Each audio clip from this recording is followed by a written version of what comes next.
It's finished. Liverpool 2, Fulham 1 at Anfield in the Carabao Cup. First leg in the semi-final. Liverpool have 1 foot in the final.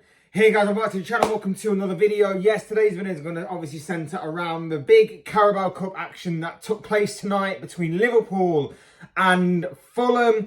Liverpool had to come from a goal down to beat Marco Silva's side by 2-1, with goals from Curtis Jones and Cody Gakpo being the difference maker on the night. It could have been more for Liverpool had it not been for some great goalkeeping by Bernd Leno in the Fulham goal. Darwin Núñez came on in the second half and looked like a man possessed at times. Very unlucky not to get on the score sheet, but the Uruguayan striker did leave the pitch with 2 assists on the night, leading to both goals, of course. Liverpool are on course to make it to the final of this competition and are obviously big favourites as things stand right now to go on and see the game out at Craven Cottage in the second leg, see it their way through to the final, and then from there they're obviously going to be big favourites to go on and lift the competition for the first time in a couple of years, of course. We're going to be talking about the game, how frustrating it was, how great the substitutions were, how great Klopp's man management was, and everything else to go along with this game. But before we go any further, I would like to remind you all to please like the video and also subscribe if you're new. Both things are always and very greatly appreciated. And of course, for you lot to get involved in the comment section down below. I'm sure I have a lot of interesting thoughts, comments, opinions, predictions, feelings, whatever you want to call it about the game. About Liverpool and about the Carabao Cup. So do get involved down below. Would love to hear from you all. But without further ado, let's get on with the video. Let's talk this big Carabao Cup action. Wasn't a great game by Liverpool standards, particularly for the first hour or so. Liverpool were boring, Liverpool were poor, they were lacklustre, they seemed like they were missing their more creative outlets, the likes of Trent Alexander-Arnold, of course, not being there, no Mohamed Salah, of course, as well.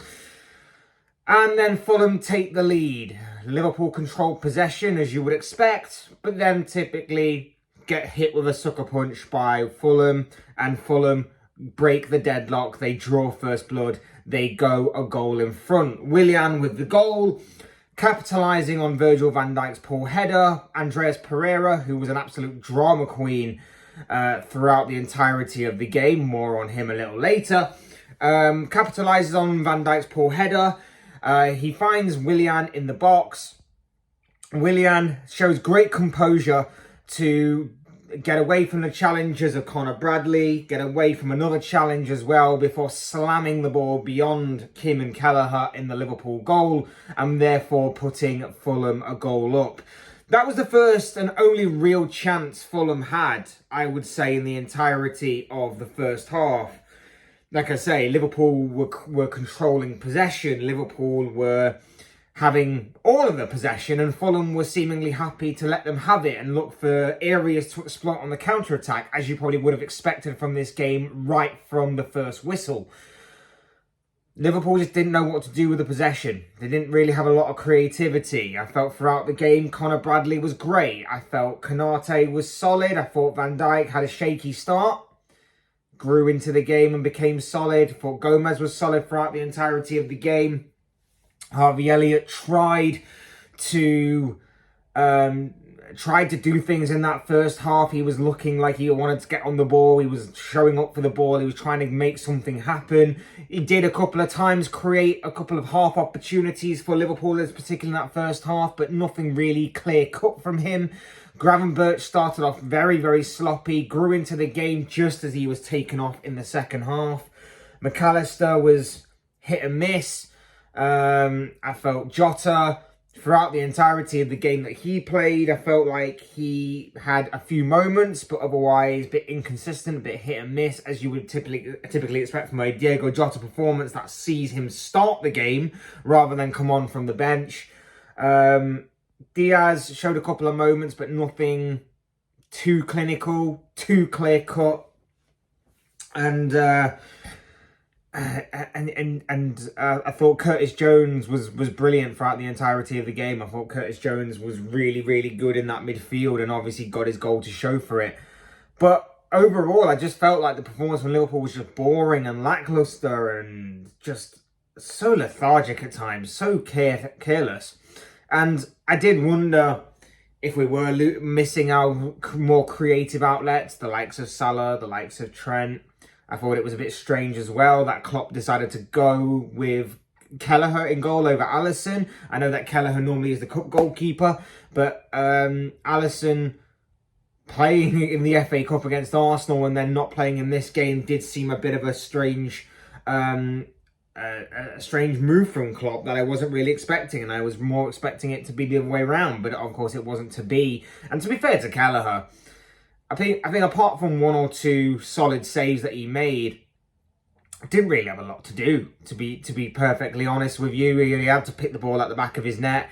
Arguably, probably could have done better for the goal. I know a large part of it was on Van Dijk and obviously the poor header that he produced.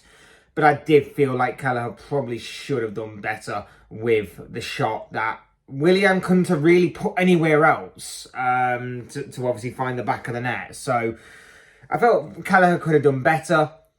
But yeah, it is what it was. And as frustrating as Liverpool were, the second half, things could only improve in a similar sort of fashion to the FA Cup game on Sunday. Things could only get better as far as Liverpool were concerned. And it did look like Klopp really got into that team at half-time in the changing room, and he just really got them up and firing again. Started off the second half, it was much better, much more purpose in the movement, much more of a pace and a bit more of a higher tempo to their gameplay for Liverpool.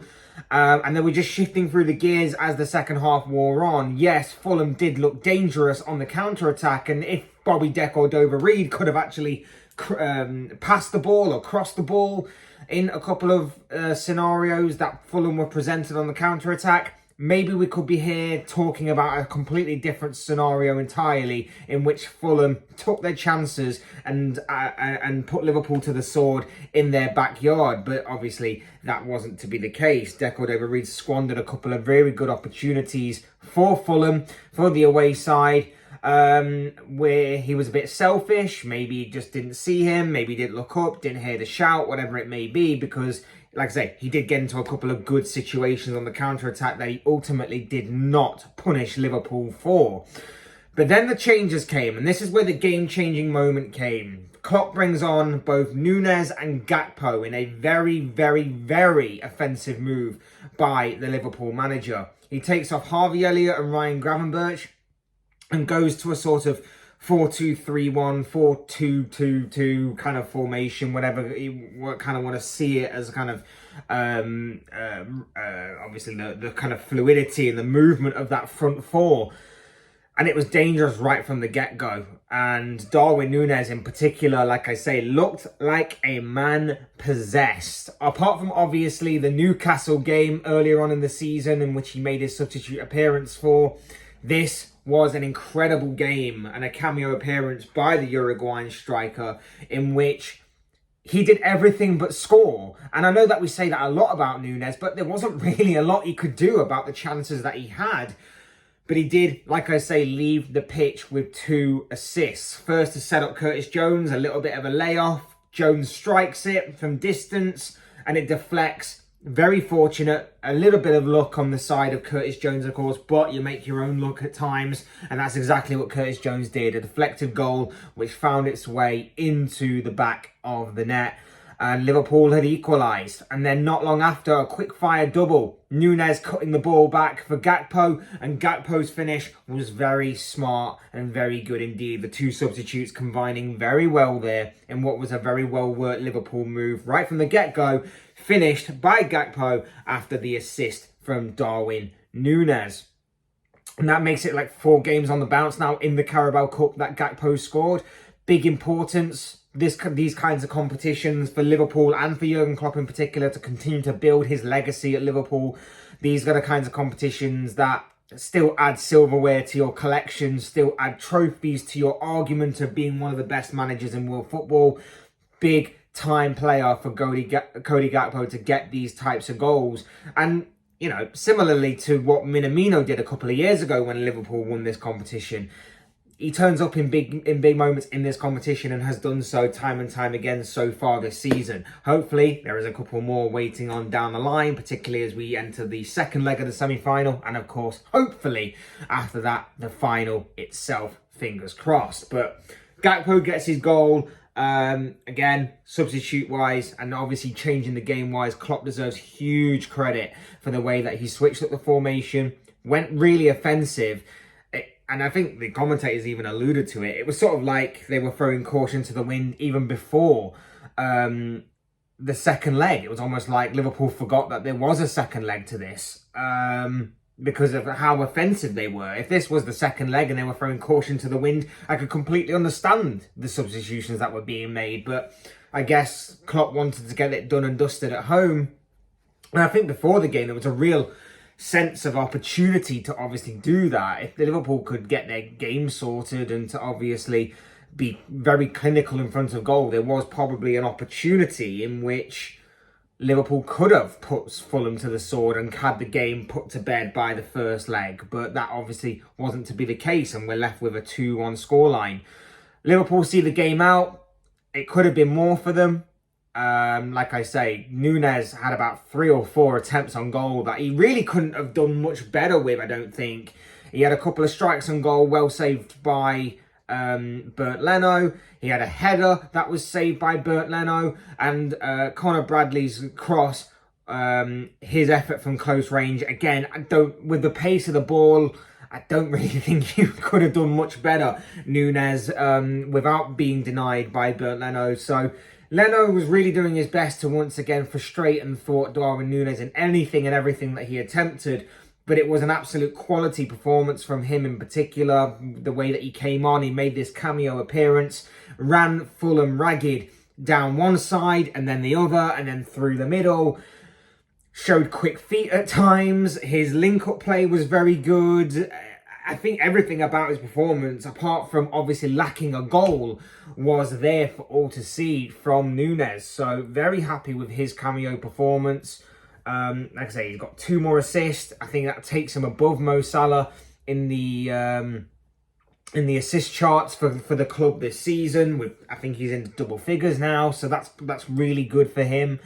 Obviously, it will be even better if he can add more goals, and hopefully the goalkeeper doesn't quite fall in for that. But I did feel like Núñez was a really big game changer in this game for the Reds, and obviously the change in formation helped. And like I say, as the game wore on, Núñez was able to run that Fulham defence absolutely ragged at times, and be a constant thorn in the side. And like I say, his link-up play was good. His quick feet was good. He was a real nuisance. He won a few free kicks as well in dangerous positions.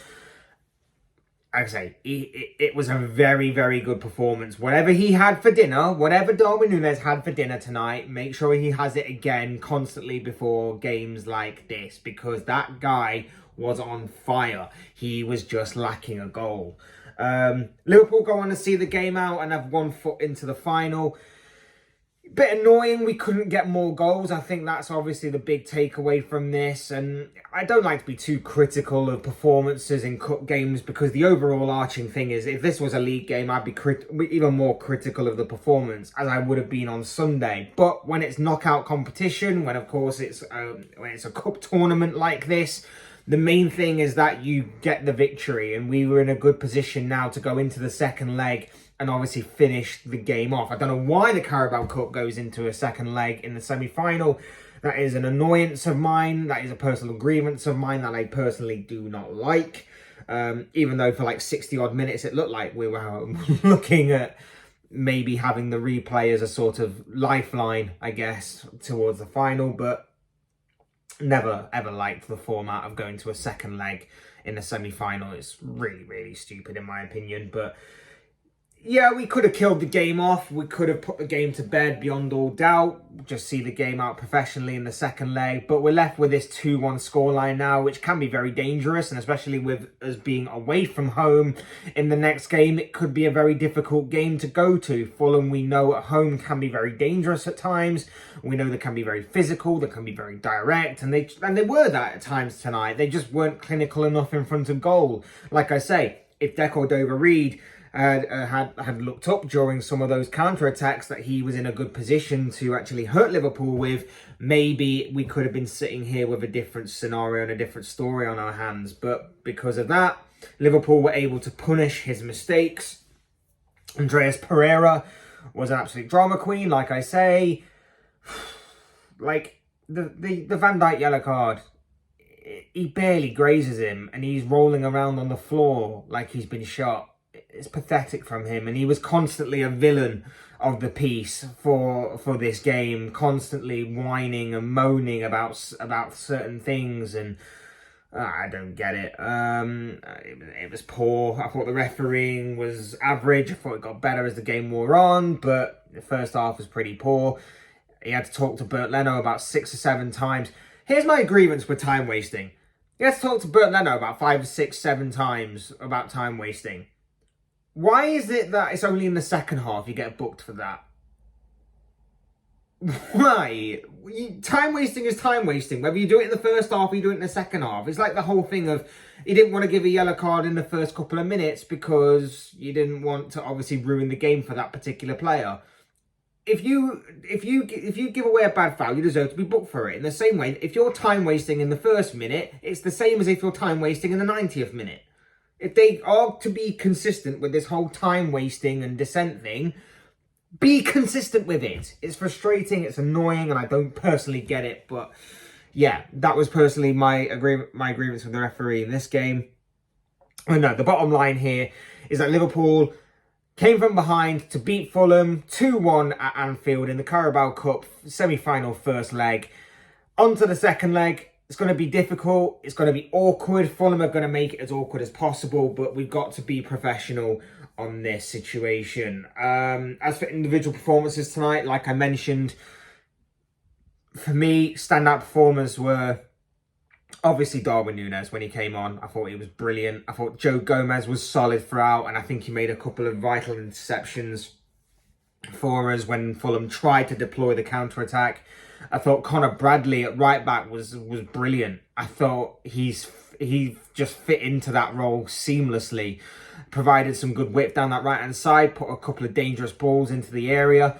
One that was almost put away, like I say, by Núñez in the second half, but if it hadn't been for a great save by Leno, I felt he fit in seamlessly. And I think with Trent's injury going to be ruling him out for the next few weeks. Again, how long is a few weeks? We'll wait and see. I'm going to be very intrigued to see how he steps up to the plate, so to speak, and how he takes advantage of this big opportunity that may fall to his feet. I'm going to be very intrigued to see him more and more as the season progresses, and I think he can have a very big sort of impact on the squad in a way that obviously means as we get to the business end of the season towards the run-in, maybe we get to see him more, even when or if Trent does return.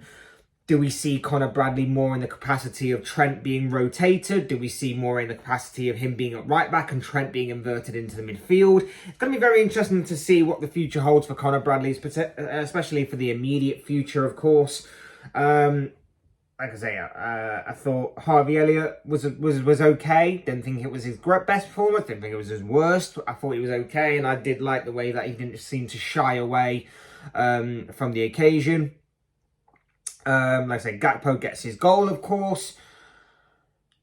Other than that, I thought it was just average to mediocre from the rest of the players. I thought Konate was strong. I think he grew more into the game in the second half. And like I say, Kelleher made 1 or 2 smart stops, but otherwise only had to pick the ball out the back of his net. Other than that, in a goal which was conceded and which I think he probably should have done a bit better with. But there you have it. That is all I've got to say on the performance side of things. Like I say, second leg is going to be tough. Second leg is going to be difficult. Craven Cottage, away from home. We should see the game through, regardless. Of course we should. But it is going to be interesting to see again how Klopp approaches the game. It's going to be interesting to see how we go with this game and whether we just decide to go for the kill, whether we just decide 45 minutes, absolutely blow Fulham out the water, because it's so frustrating when we've sat there for like an hour, not looking likely to score, looking all out of ideas, no creativity, no quickening of the tempo, no raising of the intensity and the tenacity of the team, and then all of a sudden we bring on a couple of subs, we change the formation, we maneuver it around a little bit, and we just completely blew Fulham out the water, in which we hit them with a quick fire double. We get back on level terms, we then go ahead, and then that's it. Game over, done and dusted. If we'd have done that earlier, we could have been sat here going, you know what? Second leg, we just have to be professional with it, and we can just control the game and see out a very dull second leg. Away from home, kill the crowd, kill everything, just see the game out. Instead, we may have to put in a little bit of work if we are to obviously go into that game. Just absolutely blow them out the water, in my opinion. Just absolutely blow them out the water. Not give them a moment to breathe. Hit them with goals left, right and centre. And then at half-time, just reserve that energy, because obviously it is going to be a massive end to the season coming up, and especially if we've got a cup final on the horizon, which, like I say, we have 1 foot in right now. The job's not done, it's only half time, but it's been a great result. Performance inconsistent, performance hit and miss, performance okay to an extent, but like I say, in these cup games, in these knockout games, you really just need to get over the finish line, and that is exactly what Liverpool did. They took advantage, they rode their luck at times, and they took advantage, like I say, of some poor decision-making by Fulham in key moments, but that's what the best teams do, and that's exactly what Liverpool did tonight, and I'm happy to say that Liverpool won this game, but we're only halfway there. The job is only halfway done. We need to see out the second leg. We need to go to Craven Cottage, silence the crowd, and absolutely blow Fulham out of the water as quickly as possible and get the job done. That's it. And then we can look towards Wembley. Then we can look towards the final. And then we can look towards Liverpool maybe securing yet another Carabao Cup. But of course, I'm getting a little bit ahead of ourselves. We should only look ahead to our next game. We get 11 days of rest now before our next game. Back in the Premier League action, back against Bournemouth. That's going to be a big game. So we've got a few days now to look forward to of having of them not having a rest, and obviously us getting a rest from Liverpool a little bit. Come back, recharge, re-energize, and go again. And obviously that's going to be a big one, because obviously it's going to be it's going to be a big journey. It's a big road towards the end of the season right now, and obviously when you're in all 4 competitions and you've got a favourable FA Cup draw that's on the horizon as well, you've got a second leg against Fulham to look forward to, and then the possibility of a final at the end of it, and then in February the Europa League starts. It's going to be a massive month ahead for Liverpool going forward, but one that I'm very much excited and interested in viewing. There you have it.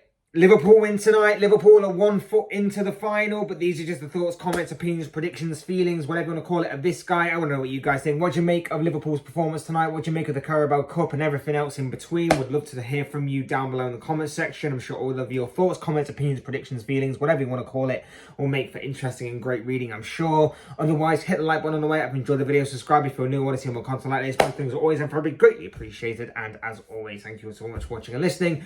I've been Fletch. This has been another Fletch Talks video. Fantastic result by Liverpool tonight, but the job is only halfway done. On to the second leg, on to Craven Cottage, but for now, bit of rest before we return to Premier League action. I'll see you all again soon, guys. Thanks everyone for stopping by and watching. Take care. Have a good night.